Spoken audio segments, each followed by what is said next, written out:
ve dobro poszlawata branta ve Beauty and the Bookcase. In other words, hello and welcome back to Beauty and the Bookcase. So for a very long time, I have been super in love with Russia.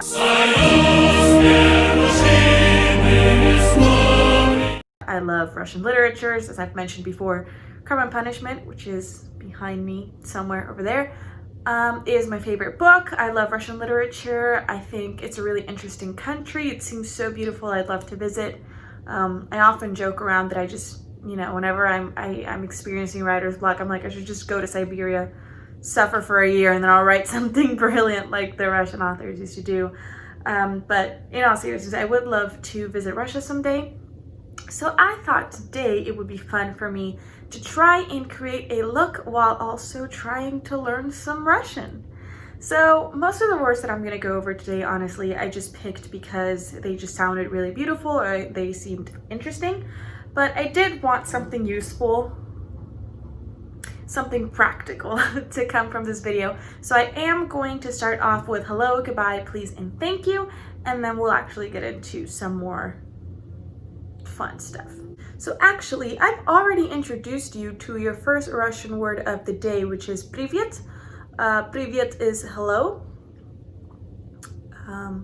I think it is essential to at least know how to say hello, goodbye, please, and thank you in every country, just for the sake, not in every country, but like in every language that you intend to visit, at least, you know, sometimes, not sometimes, but it is hard to obviously become fluent in any language.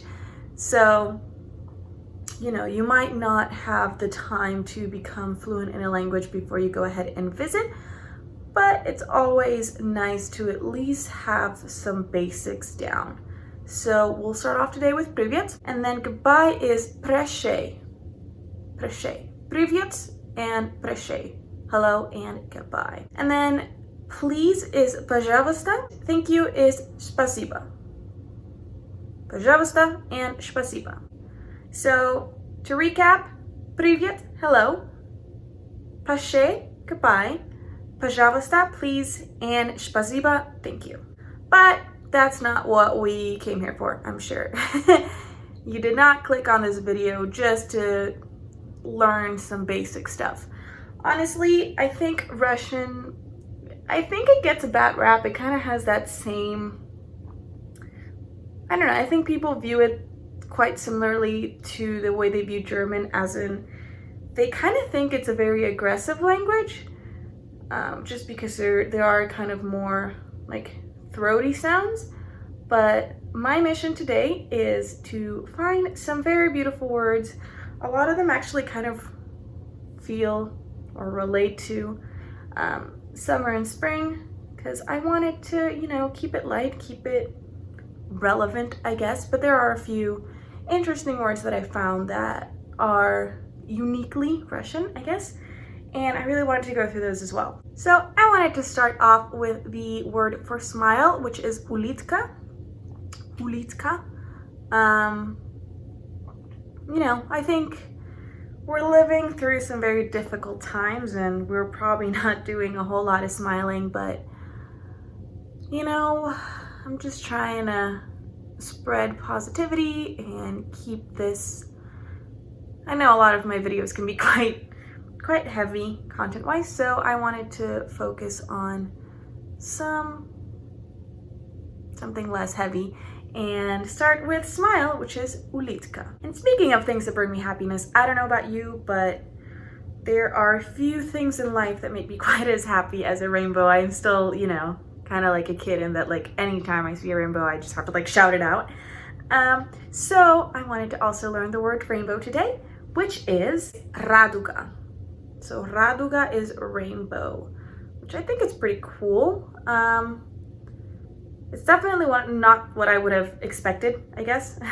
Like if I heard somebody having a conversation and they said raduga, I wouldn't automatically assume rainbow, but it's still a pretty cute word. I'm sorry, I know I have like a giant stain there and that's probably bothering you and distracting you.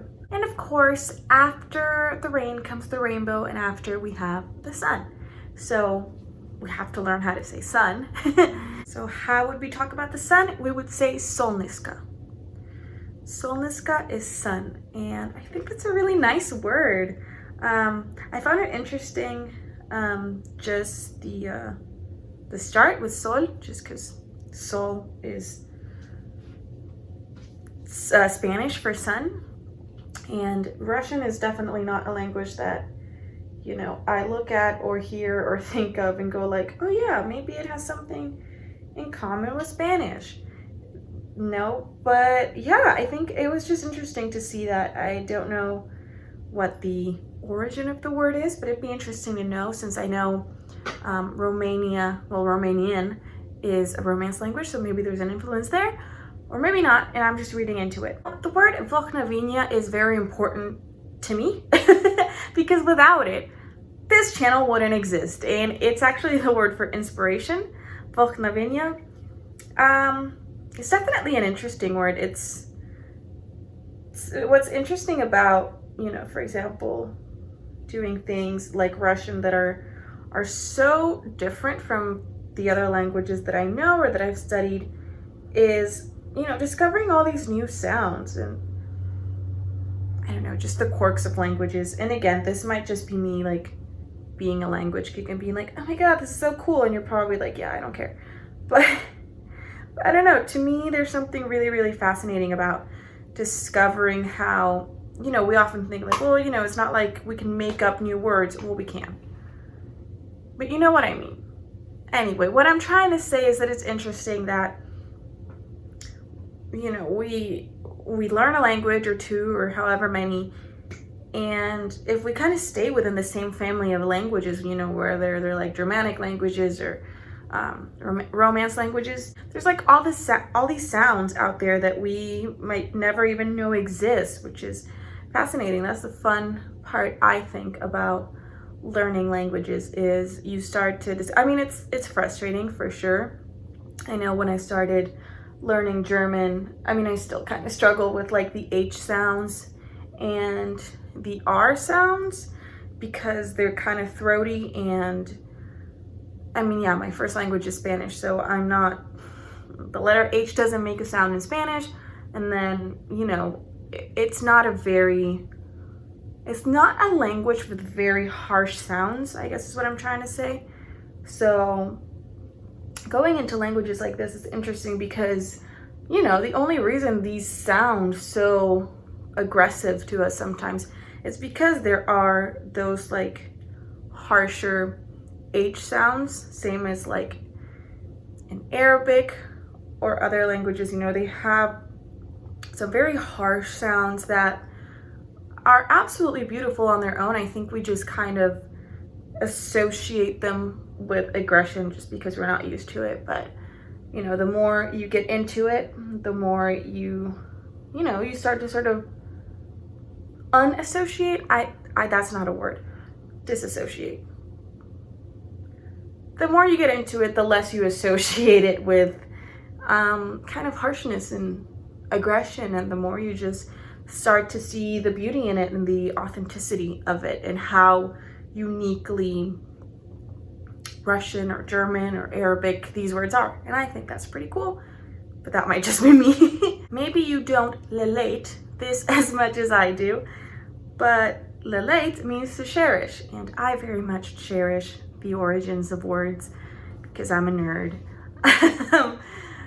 But relate is definitely a very cute word. It's, I think, definitely not a word that if I was doing, you know, maybe just like listening to languages and trying to guess, I don't know that I would go for Russian, because again, we have these associations in our minds of what certain languages are supposed to sound like.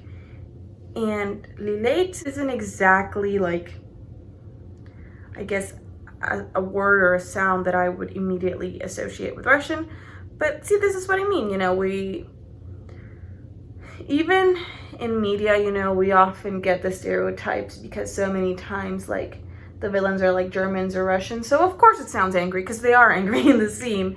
But it's interesting. And it's also interesting to see somebody who has a native language, for example, like German or Russian, or even like in my case, Spanish and English, you know, my voice changes pitch, voice change pitches anyway. So it's very interesting. You know, I have friends who very much like myself, you know, my pitch in English is a lot higher than my pitch in Spanish. So it's interesting to hear that shift, because sometimes you're like, who is that? And then you realize it's your friend, and it's pretty trippy, but it's cool. I think it's interesting. I don't know why that happens. I'm sure there's like a million explanations, like proper studies and all, but that's not what I'm here for. Anyway, back to what I was actually talking about. This next one, it's just one word in Russian, but it's, I guess, a phrase in translation. So it's the concept of rocking somebody to sleep. So it's bayukat, to rock somebody to sleep. And I don't know, I thought it was really interesting to just find out that there is a specific word for it. Again, it's always interesting, especially, you know, I studied translation, so it's always interesting to see what different cultures and different languages have specific words for that other countries and languages don't. It's really fascinating, because of course it kind of gives you an insight to the culture, and you know, yeah, I don't know. Again, I'm being a nerd today, but I'm just expressing myself. I hope it's at least mildly entertaining. Or, you know, maybe you have me on mute and you're just like watching me do my makeup and being like, get on with it. Anyway, bayukat is to rock somebody to sleep. Another one that I found interesting is the word for front garden, which is palisatnik. Which again, interesting. I don't know, is there a word for like a specific word, not like the phrase front garden? I don't know. I don't know if it matters. I don't know if you can, but I probably should have mentioned this word before, which is the word for rain, which is dosht, because I was talking about rainbows. So it would have made sense for me to be like, dosht, raduga, and then solnishka. So let's pretend I didn't do that, and that's what I did. So anyway, I'm gonna talk now about rain. Rain happens a lot in Puerto Rico and in Ireland, so I'm familiar with it, and it's relevant in my life. So rain, as I was saying, is pronounced dosht. Kind of sounds like Dodge, like the car for me. I don't know, that's what I feel like that's what I would use to help me remember it. But anyway, dosht. After dosht comes raduga, and after raduga comes solnishka. There you go. You have the entire, it's not really the water cycle, but whatever. You can be a meteorologist now. That's all you need to know. It's gonna rain, or, well, I guess you probably need to know how to say it's gonna snow. I don't know that one yet, but I'll do some research, get back to you on it, and then you can go become a meteorologist in Russia. And you know, the thought of being a Russian meteorologist fills me with shesta, and shesta is happiness, which is I think it's a cute word. You know, if you heard somebody said like shesta, you wouldn't be like, oh, how aggressive. No, I don't like it. Russian, scary. You'd think, how cute, shesta, what does that mean? They'd be like, it means happiness. And you'd be like, I could sense it from the word. Language is cool. Although maybe it's just pronunciation. I'm sure if I like aggressively ran up to you and just went like shasta, you'd be like, whoa, what's your problem? But you could do that with any language. You can trust me, you can make Spanish sound. Everyone's always like, oh, Spanish is so beautiful and soft and romantic. And I'm like, have you ever heard like a Spanish speaker be angry? Because it is not romantic, I'll tell you that much. Now, as always, my main goal in this channel is to teach you languages so you can pick up a guy and, you know, enter a sham marriage and move to a different country. But in case you're interested in a Russian guy, you know, in case you saw Space Force and you saw Alexei, you know, Alex Farrow, he was in Eurovision, if you didn't know that. So I kind of like felt really confused when I saw him because I was like, I know this guy from somewhere. There's no way it's him. Because I had, okay, unnecessary backstory. I used to be, like I said, I was super into Russia. So I had like a summer where I listened to a lot of like Polish and Russian rock, like punk and heavy metal. I don't know why, okay? I was into it. And anyway, I was listening to Russian radio and the song called New Russian Kalinka came up by Alex Farrow. And so I knew him from that and I was obsessed with him for the longest time. And I've been following him on Instagram since forever. So when Space Force came out, I double checked on the IMDb and then I went onto his like Instagram and he was like, yeah, how are you liking Space Force? And I was like, this is really weird. So in case you do want to pick up a guy who looks like Alex Farrow, you can call him Lapushka. Lapushka is cutie. I'm not sure though. Okay, I'll need to research that later. Or maybe, you know, you can go ahead and research it before you go ahead and say it. Because I don't know if Russian is a gendered language. At least not in that sense. Because I mean, Spanish is a gendered language and we have like pet names that aren't gendered. I don't know. Before you say it, maybe, you know, check if Lapushka is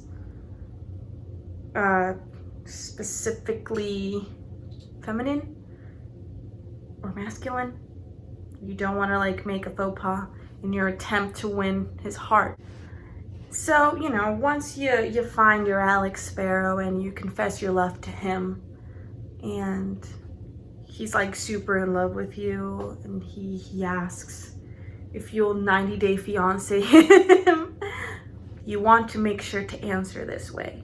Just to establish your commitment. Establish it. Establish it means I will stay. Establish it. I will. Anyway, back to like relevant things. I like things that are small when they're supposed to be big. Don't make it weird. I just mean like sliders. You know, I love eating sliders because they're just burgers, but they're small. And something about that, I don't know, it just makes me very happy and it makes me want to eat them more. So I thought it was important, crucial even, for me to know how to say small in Russian. Again, don't make it weird, don't be gross. So malenький. Malenький is Russian for small. Don't know when that's ever gonna come in handy, but you can use it for good or evil. I leave that up to your discretion. I am not liable for what you will do with that knowledge. If you're at home asking yourself what I'm doing, I don't know. I'm making it up as I go today, as in most days. Okay, so this next one is probably the most Russian word that was ever invented. I don't know. It's very, very specific. And when I mean very specific, I don't mean like, I don't know, like using cerulean or saffron to describe your favorite color. I mean, this is literally the word for a sunny day in spring when the icicles start to melt. That is the actual definition of this word. Now, if you're thinking back to my German video in which concepts like that had like a word the size of a sentence, and that's what you're expecting, you'd be wrong. Russians got this down. They have decided that the word for a sunny day in spring when the icicles start to melt is kapil. That's it. No complicated compound word that you're never gonna remember. Kapil. That's all you need to know. Isn't that nice? First of all, it's a cute sounding word. Secondly, simplified it. So, you know, I don't know. Germany, I love you, I love your language, but maybe in this case, take a page out of the Russians book and just try and be concise. Instead of like descriptive, keep it concise. Here's my catchphrase. You already know it. Is it even? Probably not. Do I care? Not really. Anyway, I'm not a professional. Just putting it out there. In case anything about me made you think I was. I'm not.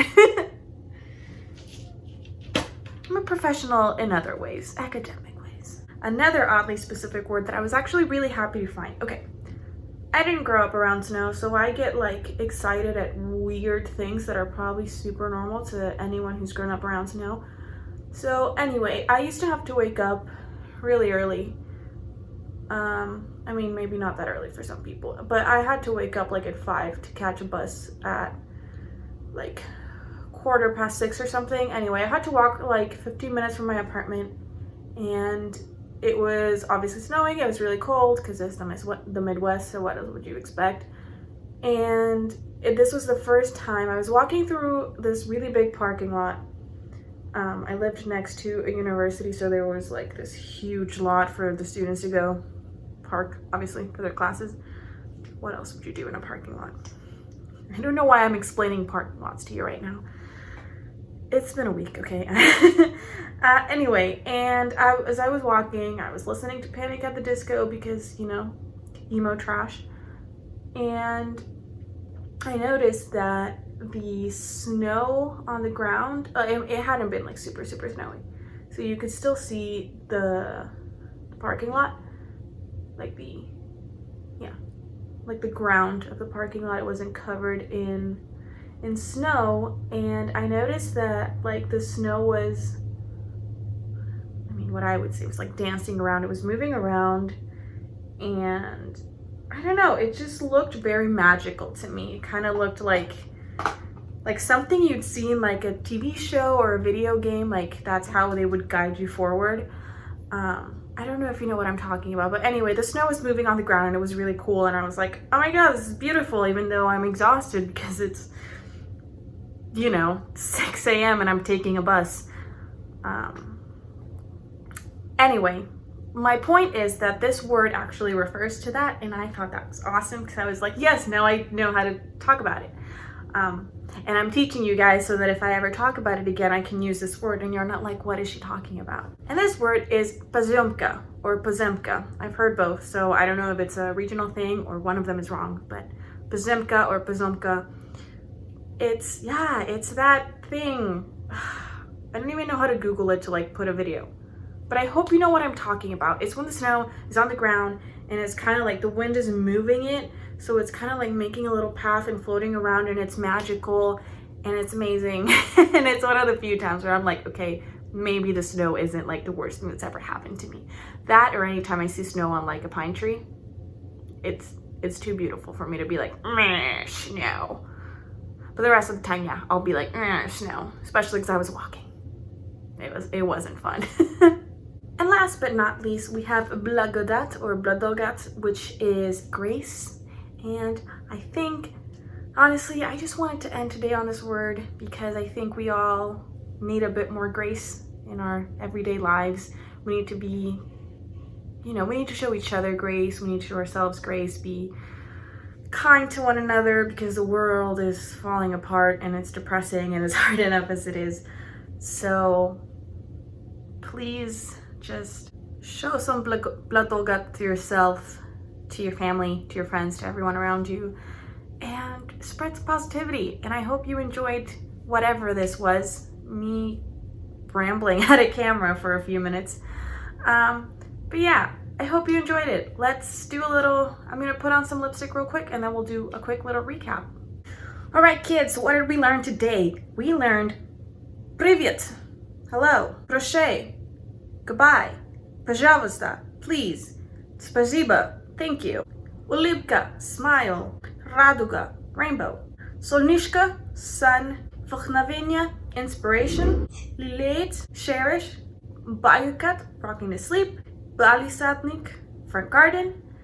Дождь, the rain. Счастье, happiness. Лапушка, cutie. Останусь, I will stay. Маленький, small. Капель, that sunny day in the spring when the ice is melting off of the icicles. Bozemka, that's no thing I explained terribly. And Blagadat, Grace. And with that, I will leave you guys today. This look was kind of like a Lolita / nymph kind of thing. I don't know, that's what I was thinking, like, what can I do for Russia? What is Russia known for that isn't, you know, gulags and sadness and bears? So yeah, I kind of just thought of the book Lolita, and yeah, I mean, that book is a whole can of worms that I'm not touching right now, but maybe I will in the future. Let me know if you want me to talk about Lolita in the future. But yeah, that was the inspiration behind this look. I hope you guys liked it. Make sure that if you do recreate this or any of my other looks, you tag me on Instagram. You can find that in the description below. Make sure to leave a like and subscribe for more videos like this. Leave a comment telling me which one of these works was your favorite, and maybe if you want me to do Lolita or any other Russian novel or story or whatever. And make sure to hit that bell button so you know exactly when I upload every Wednesday and Sunday, and I will see you guys next time.